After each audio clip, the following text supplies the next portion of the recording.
अंग्रेजी राज की स्थापना का सबसे पहला दुष्परिणाम ये हुआ कि देश की आर्थिक स्थिति बिगड़ गई। भारत की आर्थिक संपत्ति इंग्लैंड जाने लगी। यहाँ के परंपरागत उद्योग धंधे नष्ट होने लगे और इंग्लैंड के उद्योग पनपने लगे। कच्चा माल इंग्लैंड जाने लगा। कच्चे माल का उत्पादन करने वाले किसान, मजदूर, कारीगर और अन्य लोग दिन ब दिन अंग्रेजों के बनाए अंधे कानूनों की गिरफ्त में फंसते चले गए। दक्षिण बंगाल में नील की खेती करने वाले किसानों में भारी असंतोष फैल चुका था। इसका कारण ये था कि नील, चाय और कहवा बागानों का प्रबंध और संचालन अंग्रेजों के हाथ में आ गया था। इन वस्तुओं की इंग्लैंड और यूरोप के देशों में भारी मांग थी। अंग्रेज अफसर किसानों को चावल की बजाय नील की खेती करने के लिए मजबूर करते। इससे गरीब किसानों के लिए पेट भरना भी एक समस्या बन गई। मजबूरी में किसान जो नील पैदा करते थे, उसे अंग्रेज उत्पादन खर्च से भी कम दामों में खरीदते थे। इस तरह किसानों का भारी आर्थिक शोषण होने लगा। गरीब किसान कंगाल हो गए। उनके लिए पेट भरना एक समस्या बन गई। जब अंग्रेजों ने कानून बनाकर नील की खेती का उत्पादन अपने अधिकार में ले लिया, तो किसानों ने विद्रोह कर दिया। उन्होंने लगान देना बंद कर दिया।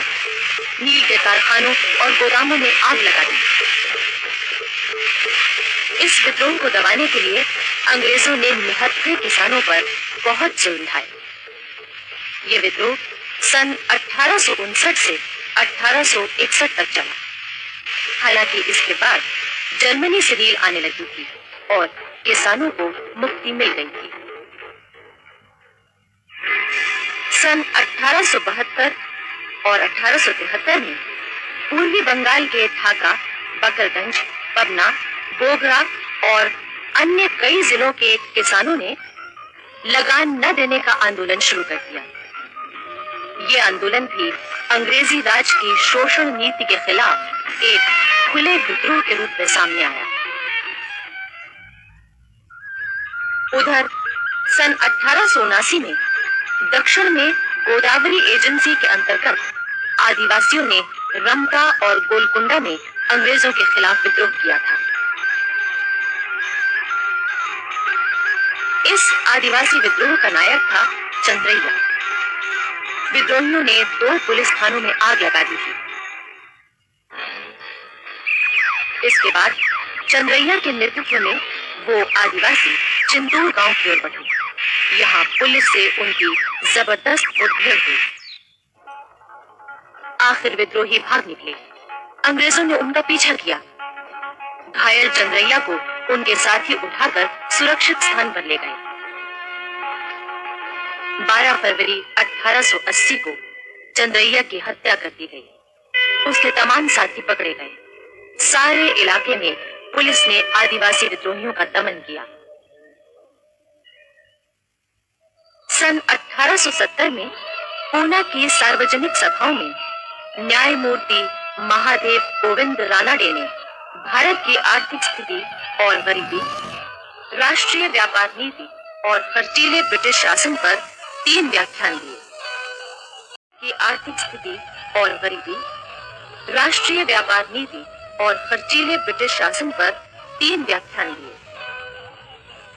रानाडे ने कहा था कि अंग्रेजों को ऊंचे और अधिक वेतन वाले स्थान दिए जाते हैं, जबकि भारतीयों के साथ ऐसा नहीं होता। भारतीयों की योग्यता का ब्रिटिश शासन आदर नहीं करता। रानाडे के इन भाषणों को सुनने के लिए एक युवक जाया करता था, वासुदेव बलवंत फडके। वो इन भाषणों से बहुत प्रभावित हुआ। उसने निश्चय किया कि वो आजादी के लिए लोगों में नई चेतना का संचार करेगा। वासुदेव फडके हर शनिवार और रविवार की छुट्टी के दिनों में गांव में जाने लगे। गांव वालों को इकट्ठा करके भाषण देते, उनमें राष्ट्रीयता की भावना जगाते और बहुत ही सरल भाषा में लोगों को आजादी का मतलब समझाते। वो पूना में भी चौक चौक घूमते और थाली बजाकर लोगों को अपने व्याख्यान की सूचना देते कि आज शाम शनिवार बाड़ा के सामने मेरा भाषण होगा। अपना देश आजाद होना ही चाहिए। उसे आजाद करने के उपायों के बारे में ही मैं विस्तार से कुछ कहूंगा। आप जरूर आएं। सन 1876 में महाराष्ट्र में भयंकर अकाल पड़ा। वासुदेव फड़के ने साधु के वेश में अकाल पीड़ित इलाकों का दौरा किया और जो कुछ देखा उससे उनका हृदय फटने लगा। उन्होंने सूखे हुए कुएं, तालाब, नदियां देखी।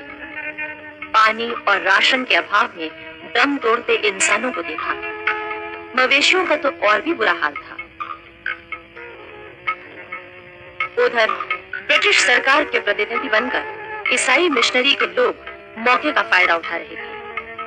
वो लोगों से कहते, तुम ईसाई बन जाओ, हम तुम्हें खाना देंगे। ये देखकर वासुदेव फड़के समझ गए कि इस सब के लिए जिम्मेदार है ब्रिटिश शासन, जिसे उखाड़ फेंकना ही होगा। वासुदेव फड़के के हृदय में विद्रोह की आग सुलग चुकी थी। वो लोगों को विद्रोह के लिए तैयार करने लगे, लेकिन उनका साथ देने के लिए कोई तैयार नहीं हुआ। वासुदेव फड़के देशी रियासतों के राजाओं से भी मिले और क्रांति के लिए मदद मांगी, लेकिन निराशा ही हाथ लगी। अब वो समझ गए कि सशस्त्र क्रांति के अलावा कोई और रास्ता नहीं है। वो जानते थे कि अंग्रेजों से टक्कर लेना आसान नहीं है और इसीलिए शहर के लोग उनका साथ नहीं दे रहे हैं। तभी उन्हें छत्रपति शिवाजी की याद आई, जिन्होंने ग्रामवासियों और आदिवासियों की सेना बनाई थी। इस तरह वासुदेव फड़के ग्रामवासियों और आदिवासियों को इकट्ठा कर उन्हें लड़ाई का प्रशिक्षण देने लगे। अब वासुदेव के कई युवक मित्र भी उनके दल में आ गए थे। दल में शामिल होने वाले प्रत्येक व्यक्ति को दही चूड़े से भरा दोना लेकर प्रतिज्ञा करनी पड़ती थी कि मैं अपने देश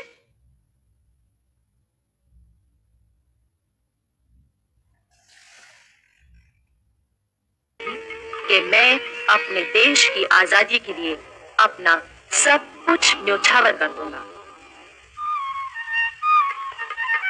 20 फरवरी 1879 को महाशिवरात्रि के अवसर पर फड़के के 200 क्रांतिकारी साथियों की बैठक हुई और क्रांति की पूरी योजना तैयार की गई। हथियार इकट्ठा करने के लिए धन की जरूरत थी और धन के लिए धनी लोगों को निशाना बनाया गया। वासुदेव फड़के की गतिविधियों की जानकारी मिलने पर ब्रिटिश सरकार चौकन्नी हो गई। ये भी पता लगा कि इस विद्रोह का नेता है वासुदेव बलवंत फड़के नामक एक युवक। उनकी गिरफ्तारी का काम सौंपा गया मेजर डेनियल को। उन्होंने वासुदेव के मकान पर छापा मारा। वासुदेव तो हाथ नहीं आए, पर कुछ हथियार जरूर मिले, जिससे क्रांति की योजना की जानकारी मिली। मेजर डेनियल ने घोषणा की कि वासुदेव बलवंत फड़के को गिरफ्तार कराने वाले को 4000 रुपए इनाम दिए जाएंगे। इसके जवाब में फड़के ने पूना के कलेक्टर, सेशन जज और बंबई के गवर्नर को गिरफ्तार करने वाले को 5-5 हजार रुपए इनाम देने की घोषणा की। जगह जगह ये पोस्टर चिपका दिए गए। उनमें नीचे वासुदेव बलवंत फड़के के हस्ताक्षर थे और लिखा था, पेशवाओं का नया मुख्य प्रधान। इस पर ब्रिटिश सरकार बौखला उठी। उसने फड़के और उनके साथियों को गिरफ्तार करने के लिए अभियान तेज कर दिया। मेजर डेनियल के लिए फड़के चुनौती बन चुके थे। मेजर डेनियल के जासूसों ने खबर दी कि फड़के और उनके साथी पहाड़ी पर छिपे हुए हैं। डेनियल तुरंत सेना लेकर वहां पहुंचा और उसने पहाड़ी घेर ली। आदिवासियों के सेना नायक दौलत राव नायक ने मेजर डेनियल की सेना से सीधा मुकाबला किया। इस मुकाबले में यूं तो डेनियल भी घायल हुआ, लेकिन दौलत राव नायक मारे गए। वासुदेव फड़के को दौलत राव नायक के शहीद होने पर गहरा दुख पहुंचा। वो उदास हो गए और तीर्थ यात्रा पर निकल पड़े। गंगापुर में श्री दत्त के मंदिर होते हुए 18 अप्रैल 1879 को श्री शैल मल्लिकार्जुन के मंदिर में पहुंचे। इस समय तक उनमें पुनः आत्मविश्वास जाग चुका था। अब वासुदेव फड़के ने रोहिल्ला से मदद मांगी। उनके मुखिया इस्माइल खां से मुलाकात की। उधर मेजर डेनियल को एक हवलदार ने सूचना दी कि इन दिनों फड़के को गंगापुर में देखा गया है। उधर फड़के को भी खबर मिल गई कि मेजर डेनियल आ रहा है। वासुदेव फड़के तुरंत वहां से निकल पड़े। रास्ते में भीमा नदी आई। उनका एक साथी मोरेश्वर साठे उनके साथ था। फड़के को तेज बुखार था। नदी में बाढ़ आई हुई थी, फिर भी वो नदी में कूदने के लिए तैयार हो गए। लेकिन तभी एक मल्लाह मीरा साहब उन्हें नदी पार कराने के लिए तैयार हो गया।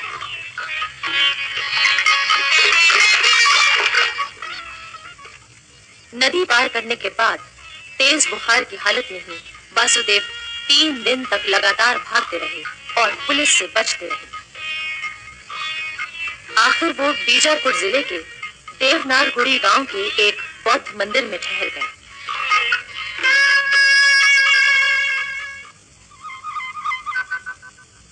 मंदिर में रात के वक्त फड़के सो रहे थे। तभी मेजर डेनियल उनका पता लगाता हुआ वहां पहुंच गया और उसने फड़के को पहचान लिया। ये 20 जुलाई 1879 की रात थी। उनकी तलवार पर पैर रखकर पिस्तौल तान दी और बोला, आई गया तुम मेरे कब्जे में। वासुदेव बलवंत फड़के ने कहा, ये तो ठीक है, लेकिन तुम मुझे नींद में ही पकड़ पाए।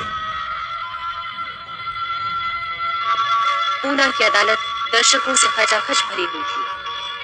भीड़ को संभालने के लिए पुलिस का खास इंतजाम था।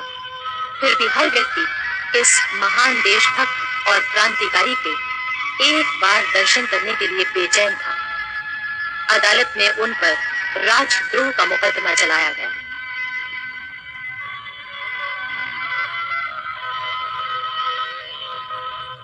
वासुदेव फड़के ने उपस्थित लोगों को संबोधित करके कहा, भारतीय गणतंत्र की स्थापना करना ही मेरी बगावत का मुख्य उद्देश्य था।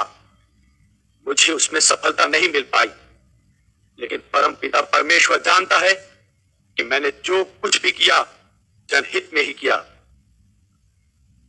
भारतवासियों, मेरे भाइयों, मुझसे आपको कोई लाभ नहीं हुआ। मैं लक्ष्य पूर्ति में सफल नहीं हो पाया।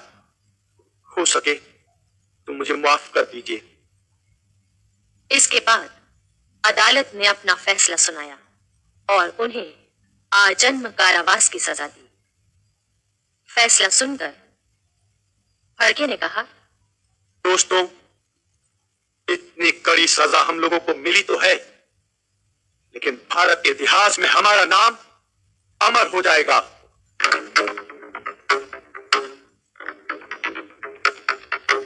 जनवरी 1880 में वासुदेव फड़के को अदन ले जाकर जेल में बंद कर दिया गया। यहाँ उन्हें बहुत यातनाएं दी गई। आखिर 12 अक्टूबर 1880 को वो जेल से भाग निकले, लेकिन उन्हें अदन के रास्ते मालूम नहीं थे, इसलिए वो रास्ता भटककर 18 किलोमीटर भागते ही रहे। अंत में उन्हें पकड़ लिया गया।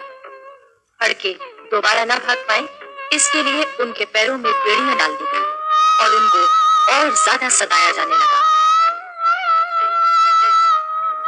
आखिर वो क्षय रोग से बीमार हो गए और 17 फरवरी 1883 को जेल में ही उनका निधन हो गया। इतिहासकार लिखते हैं कि वासुदेव बलवंत फड़के का बलिदान इसलिए ज्यादा महत्वपूर्ण है क्योंकि किसी एक व्यक्ति द्वारा इतने बड़े ब्रिटिश साम्राज्य से टक्कर लेना एक असाधारण बात थी। फड़के का बलिदान इसलिए ज्यादा महत्वपूर्ण है क्योंकि किसी एक व्यक्ति द्वारा इतने बड़े ब्रिटिश साम्राज्य से टक्कर लेना एक असाधारण बात थी। इस समय तक देश की परिस्थिति में काफी बदलाव आया था। एक ओर ब्रिटिश शासक नहीं चाहते थे कि अब 1857 जैसा कोई विद्रोह फिर से हो, क्योंकि इस बार सेना नहीं बल्कि जनता द्वारा विद्रोह किए जाने का डर था। इसलिए कुछ अंग्रेज भारतीयों के हित की योजनाएं बना रहे थे। इनमें से एक मुख्य नाम था sir Allan Octavian Hume. Sir Hume नहीं चाहते थे कि अब लोगों का असंतोष विद्रोह में बदल जाए। दूसरी ओर कई धार्मिक और समाज सुधार संबंधी संस्थाएं जैसे आर्य समाज, प्रार्थना समाज, ब्रह्म समाज आदि अपने अपने ढंग से कार्य कर रहे थे। इसके साथ ही पढ़े लिखे लोग ये मांग कर रहे थे कि नौकरियों में भारतीयों को लिया जाए और उन्हें जिम्मेदार पदों पर नियुक्त किया जाए। Sir A.O. ह्यूम अंग्रेज होकर भी स्वतंत्र विचार रखते थे और उन्हें निडर होकर प्रकट करते थे। वो सरकारी नौकरी से मुक्त होकर भारतीयों और अंग्रेजों के बीच की खाई को भरना चाहते थे। उन्होंने एक पत्र में लिखा था, हमारे साम्राज्य का भाग्य डामाडोल है और किसी भी समय छोटे से बादल का कोई टुकड़ा जिसकी तरफ किसी का ध्यान नहीं जा रहा है बढ़कर सारे देश पर छा सकता है और अराजकता तथा विनाश की वर्षा कर सकता है। ह्यूम साहब ने देश की सारी स्थिति का अध्ययन करने के बाद ब्रिटिश शासन को 3 महत्वपूर्ण सिफारिशें की थी। एक तो ये कि सारी जनता के विभिन्न वर्गों को एक राष्ट्रीयता के सूत्र में पिरो दिया जाए।